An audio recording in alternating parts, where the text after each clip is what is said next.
आज हम भारत के प्रागैतिहासिक काल की गहराइयों में उतर रहे हैं। ये वो समय है, देखिए, जब लिखित इतिहास तो था नहीं, पर पत्थर के औजारों और पुरानी बस्तियों से हमें शुरुआती इंसानों की कहानी पता चलती है। बिल्कुल। और हमारे पास जो स्रोत हैं वो उस दौर की एक झलक दिखाते हैं। हम देखेंगे कि कैसे लाखों साल पहले के शिकारी संग्राहक धीरे धीरे किसान बने, फिर बस्तियां बसाईं और पहली धातु का इस्तेमाल सीखा। हाँ, हमारा मकसद असल में स्रोतों से मिली जानकारी के आधार पर इस लंबे सफर की मुख्य बातों को समझना है, पूरा पाषाण से लेकर ताम्रपाषाण युग तक। तो चलिए इस यात्रा पर निकलते हैं। ये जो इतना लंबा समय है इतिहास का, इसको समझने के लिए बांटा कैसे गया है? मतलब कोई तरीका होगा ना? हाँ, बिल्कुल। देखिए, मुख्य रूप से 3 हिस्से किए जाते हैं। पहला, प्रागैतिहासिक काल, जिसका कोई लिखित सबूत नहीं है, सिर्फ पुरातात्विक खोजें हैं, जैसे पत्थर के औजार, हड्डियां वगैरह। ठीक है। फिर आता है आद्य ऐतिहासिक काल। इसमें लिपि तो मिली, पर हम उसे पढ़ नहीं पाए अब तक, जैसे हड़प्पा सभ्यता की लिपि। अच्छा, हाँ, वो मोहरों वाली लिपि। वही। और फिर तीसरा है ऐतिहासिक काल, जहां से हमें पठनीय लिखित साक्ष्य मिलने लगते हैं। समझ गए। तो आज हम पहले वाले पर फोकस कर रहे हैं, प्रागैतिहासिक काल, और उसमें भी पाषाण युग। जी हाँ, पाषाण युग नाम से ही जाहिर है, पत्थर का युग। और इसे भी हम आसानी के लिए 3 मुख्य चरणों में देखते हैं। हाँ, बताइए। पहला है पुरा पाषाण काल, यानी पैलियोलिथिक। यह सबसे पुराना दौर है, करीब समझिए 5 लाख से 10,000 ईसा पूर्व तक।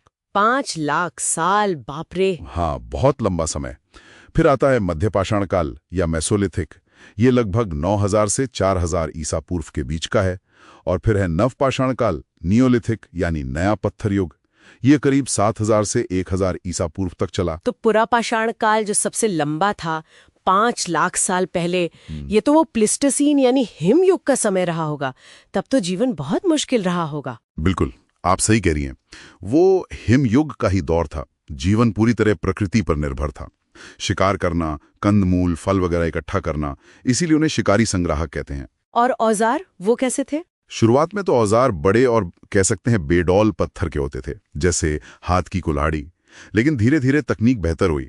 मध्य पुरा पाषाण तक आते आते फ्लैक तकनीक आई, जिससे पत्थर के छोटे तेज धार वाले टुकड़े, मतलब शल्क, बनाए जाने लगे। अच्छा। और फिर उत्तर पुरा पाषाण में फ्लिंट जैसे बेहतर पत्थर इस्तेमाल होने लगे और भी उन्नत औजार बने, ब्लेड और ब्यूरिन जैसे। और क्या इसी दौर में हमें भारत में हमारे पूर्वजों के निशान मिलते हैं, जैसे वो? हाँ, यहीं पर महत्वपूर्ण खोजें हुई हैं। जैसे मध्य प्रदेश में नर्मदा घाटी में हथनौरा नाम की जगह पर होमो इरेक्टस की खोपड़ी मिली है। ओहो, होमो इरेक्टस। जी, ये आधुनिक मानव से पहले के मानव थे। और फिर बाद में उत्तर पुरा पाषाण काल के अंत तक होमो सेपियंस, यानी हम जैसे आधुनिक मानव का उदय हुआ। और भारत में इस लंबे पुरा पाषाण काल के सबूत और कहाँ-कहाँ मिलते हैं? कोई खास जगह? कई जगह हैं, जैसे पंजाब की सोन घाटी है, उत्तर प्रदेश में बेलन घाटी है, महाराष्ट्र में नेवासा है। लेकिन एक जगह जिसका जिक्र जरूरी है, वो है भीमबेटका, मध्य प्रदेश में। भीमबेटका, हाँ, वो गुफाएं तो बहुत प्रसिद्ध है। बिल्कुल। वहां न सिर्फ उस युग के पत्थर के औजार मिले हैं, बल्कि अद्भुत शैल चित्र भी मिले हैं। गुफाओं की दीवारों पर बने चित्र जो उस समय के जीवन, शिकार वगैरह की झलक देते हैं। कमाल है। और आपने पटने का भी जिक्र किया था, शायद महाराष्ट्र में? हाँ, पटने से शुतुरमुर्ग के अंडे के छिलके मिले हैं, हाँ। जिन पर शायद कुछ चित्रकारी भी है। ये उस समय के पर्यावरण और शायद उनके खान पान के बारे में भी कुछ बताता है। दिलचस्प। तो ये लंबा हिमयुग बीता, इंसान शिकारी संग्राहक बना रहा। फिर जब मौसम बदला, गर्म हुआ, तो उसका क्या असर पड़ा? यहीं से मध्य पाषाण काल शुरू होता है। सही पकड़ा, बिल्कुल। बिल्कुल। करीब 9,000 ईसा पूर्व के आसपास जब हिमयुग खत्म हुआ, तो जलवायु गर्म और नम हुई। तो पेड़ पौधे, जानवर बढ़े होंगे। हाँ, बिल्कुल। वनस्पतियां और जीव जंतुओं की संख्या और विविधता बढ़ी, तो इंसान ने भी खुद को इसके हिसाब से ढाला। अब औजार थोड़े और छोटे और परिष्कृत हो गए। इन्हें माइक्रोलिथ कहते हैं, मतलब बहुत छोटे पत्थर के औजार, कोई मुश्किल से कुछ सेंटीमीटर के। इतने छोटे क्यों? ये शायद तीर या भाले की नोक पर लगाए जाते होंगे, या फिर हसिया जैसे औजारों में कई सारे एक साथ लगाए जाते होंगे। अच्छा। इससे शिकार और बाकी काम ज्यादा कारगर हो गए। और क्या इस दौर में जीने के तरीके में कोई बड़ा बदलाव आया, शिकार के अलावा? एक बहुत महत्वपूर्ण संकेत मिलता है, पशुपालन की शुरुआत का। पूरी तरह स्थापित नहीं, लेकिन शुरुआत। अच्छा, कहाँ से पता चला ये? मध्य प्रदेश में आदमगढ़ और राजस्थान में बागोड़ जैसी जगहों से जो सबूत मिले हैं, उनसे लगता है कि इंसान ने शायद कुत्तों, भेड़ बकरियों जैसे जानवरों को पालतू बनाना शुरू कर दिया था। ये तो बड़ा बदलाव था। हाँ, ये आगे चलकर खेती की तरफ बढ़ने का एक तरह से पहला कदम हो सकता है। और फिर आया नवपाषाण काल। इसे तो अक्सर क्रांति कहते हैं, नियोलिथिक रेवोल्यूशन। ऐसा क्यों? क्या हुआ इस दौर में? क्रांति इसीलिए क्योंकि इसी युग में खेती की शुरुआत हुई। ये मानव इतिहास का एक बहुत बड़ा क्रांतिकारी मोड़ था। खेती मतलब अब खाना ढूंढना नहीं, उगाना शुरू कर दिया। जी हाँ, और इसके सबसे पुराने सबूतों में से एक मिलता है बलूचिस्तान में मेहरगढ़ नाम की जगह पर। वहां करीब 7000 ईसा पूर्व के आसपास गेहूं और जौ उगाने के सबूत मिले हैं। 7000 ईसा पूर्व? हाँ, और इतना ही नहीं, मेहरगढ़ से ही दुनिया में कपास का भी प्राचीनतम साक्ष्य मिला है। कपास भी? वाह! और उधर गंगा घाटी में कोल्डी हवा और महागरा जैसी जगहों से चावल उगाने के बहुत पुराने सबूत मिले हैं, वो भी करीब 7000 ईसा पूर्व के। तो लगता है ये कृषि क्रांति अलग अलग जगहों पर पनप रही थी। तो खेती शुरू हुई, इसका मतलब लोग अब एक जगह टिककर रहने लगे होंगे, बस्तियां बनने लगी होंगी। बिल्कुल, खेती ने स्थायी जीवन का रास्ता खोल दिया। अब शिकारी संग्राहक की तरह भटकने की जरूरत कम हो गई। और इसके सबूत भी मिलते हैं, जैसे कश्मीर में बुर्जहोम और गुफकराल जैसी जगहें हैं। वहां गड्ढों वाले घर मिले हैं जिन्हें गर्त निवास कहते हैं। लोग जमीन में गड्ढे खोद कर रहते थे। गड्ढों में? अच्छा। और बुर्जहोम में एक और खास बात देखने को मिली है। वहां कुछ कब्रों में इंसान के कंकाल के साथ कुत्ते का कंकाल भी मिला है। कुत्ते का? मालिक के साथ? हाँ, ऐसा लगता है कि शायद पालतू कुत्ते को उसके मालिक के साथ ही दफना दिया गया था।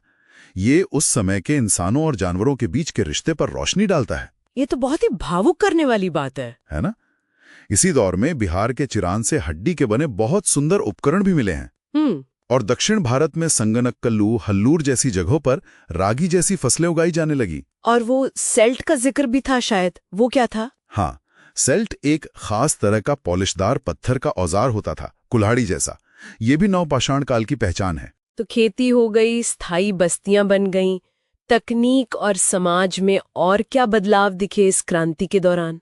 एक और बड़ा बदलाव था मिट्टी के बर्तन बनाना, यानी मृदभांड या पॉटरी। हाँ, बर्तन तो चाहिए ही होंगे अनाज रखने, खाना पकाने के लिए। बिल्कुल। अब अनाज को स्टोर करना था, पकाना था, तो मिट्टी के बर्तन बनने लगे। पहले हाथ से, फिर शायद चाप का भी इस्तेमाल शुरू हुआ होगा। कला का विकास भी जारी रहा। भीमबेटका की गुफाओं में बाद के दौर के चित्र भी मिलते हैं जो नवपाषाण काल के हो सकते हैं। और सबसे बड़ी तकनीकी खोज क्या थी इस दौर की? वो थी धातु की खोज। तांबा, कॉपर, ये पहली धातु थी जिसका इस्तेमाल इंसान ने सीखा। अच्छा, तो पत्थर के साथ अब धातु भी? हाँ, और इसी खोज ने हमें अगले युग में पहुंचाया, ताम्रपाषाण काल, यानी कैलकोलिथिक एज। ताम्रपाषाण मतलब तांबा और पत्थर का मिलाजुला दौर? सही कहा, कैलकोलिथिक एज। इसमें पत्थर के औजारों का इस्तेमाल तो जारी रहा, लेकिन साथ में तांबे के औजार और वस्तुएं भी बनने लगी। ये कब की बात है और कहाँ फैली थी ये संस्कृति? ये नवपाषाण के बाद का दौर है और भारत के कई हिस्सों में इसके सबूत मिलते हैं। ये ज्यादातर ग्रामीण संस्कृतियां थी जो नदी घाटियों के किनारे बसी। जैसे राजस्थान में आहार बनास संस्कृति थी, मध्य प्रदेश में मालवा संस्कृति और महाराष्ट्र में जोरवे संस्कृति काफी फैली हुई थी। जोरवे? हाँ, जोरवे संस्कृति का एक बहुत बड़ा स्थल है दायमाबाद, महाराष्ट्र में। वहां से तांबे की बहुत सी चीजें मिली हैं, जैसे रथ चलाते हुए मनुष्य की आकृति। अच्छा, और इन ताम्रपाषाणिक संस्कृतियों की और क्या खास बातें थीं? एक तो इनके खास तरह के मिट्टी के बर्तन थे, काले और लाल रंग के मृदभांड, ब्लैक एंड रेड वेयर। ये इनकी पहचान है। और शवों को दफनाने का तरीका भी अलग था। महाराष्ट्र में खासकर जोरवे संस्कृति में शवों को घरों के फर्श के नीचे कलश में रखकर दफनाने की प्रथा थी। घरों के नीचे? जी हाँ, और एक दिलचस्प बात यह है कि ये लोग आमतौर पर पक्की ईंटें बनाना नहीं जानते थे और घोड़े से भी शायद अपरिचित थे। अच्छा, और तांबे का जब जिक्र आया है तो राजस्थान के गणेश्वर का नाम भी बहुत आता है, उसकी क्या खासियत थी? गणेश्वर, जो राजस्थान की खेतड़ी तांबा खदानों के पास है, वो बहुत महत्वपूर्ण स्थल है। वहां से तांबे की वस्तुओं का जैसे खजाना मिला है। हजारों की संख्या में तीर की नोकें, भाले, चूड़ियां, कुल्हाड़ियां। इतना सारा तांबा? हाँ, और ऐसा माना जाता है कि ये लोग शायद हड़प्पा सभ्यता के लोगों को तांबा सप्लाई करते थे। मतलब एक तरह का ट्रेड नेटवर्क था उस समय भी। ये तो दिखाता है कि अलग अलग संस्कृतियां आपस में जुड़ी हुई थीं। हाँ, वैसे आपने शुरू में कहा था इंडिया शब्द सिंधु से आया है। हाँ। ये एक दिलचस्प तथ्य है। माना जाता है कि इंडिया शब्द इंडस यानी सिंधु नदी से ही निकला है, जो उस प्राचीन जुड़ाव की याद दिलाता है। क्या कोई और रोचक रिवाज या खोज इस पूरे दौर से जुड़ी है जिसके बारे में हमें जानना चाहिए? एक और चीज है जिसका जिक्र करना चाहिए, मेगालिथ या महापाषाण। मेगालिथ, बड़े पत्थर। हाँ, ये बड़े बड़े पत्थरों से बने स्मारक या अक्सर कब्रें होती थीं, जैसे पत्थर के घेरे, कैरन सर्कल्स या बड़े सीधे खड़े पत्थर, मेनहियर्ड्स। ये प्रथा खासकर दक्षिण भारत, दक्कन, उत्तर पूर्व और कश्मीर में करीब 3000 साल पहले यानी लौह युग की शुरुआत के आसपास काफी फैली।